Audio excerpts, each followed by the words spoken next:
जय जगन्नाथ। आज जो भिडटी उपर चली बहुत मात्रा राज्य में भाइराल हबार लगी।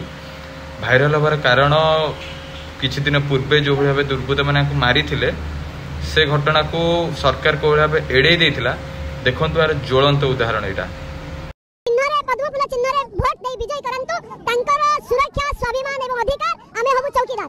शुणुले उपमुख्यमंत्री निर्वाचन पूर्व कौ भाव कहते कि मुझे चौकीदार तो आपन तो चौकीदार हो गले किंतु एथर ना माने माँ भौणी मैंने जहाँ हूँ जलतु पोड़तु गणदुष्कर्म हूँ आपंकर लेन देन ना आपन तो सुभद्रा टंका पर नजर।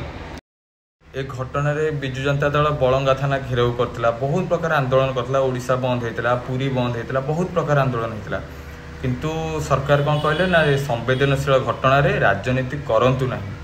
एबे एबे कौन हम आबे शुणु बलंगा पीड़िता मरला पर उपमुख्यमंत्री कौन कहते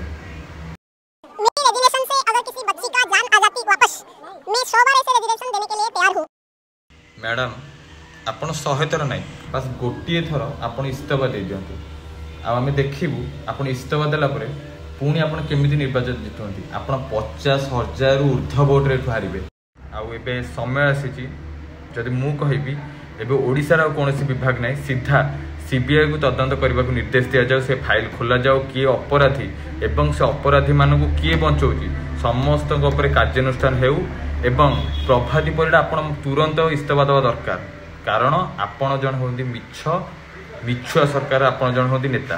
बीजेपी सरकार कुआडे गला तुम माने सरकार कुआडे गला माँ भौणी को सम्मान यहाँ हूँ माँ भौणी को सम्मान। मु तो कहबी एभली सरकार थाई कि जहाँ न थाई कि से एठी राष्ट्रपति शासन पछे लागू हो जाओ किंतु एभली सरकार रहिबा माने उचित नुहे। तुरंत माने टोटाली आंको बाहर कर दियंतु एठी पूरा राष्ट्रपति शासन लागी जाओ ओडिसा रे।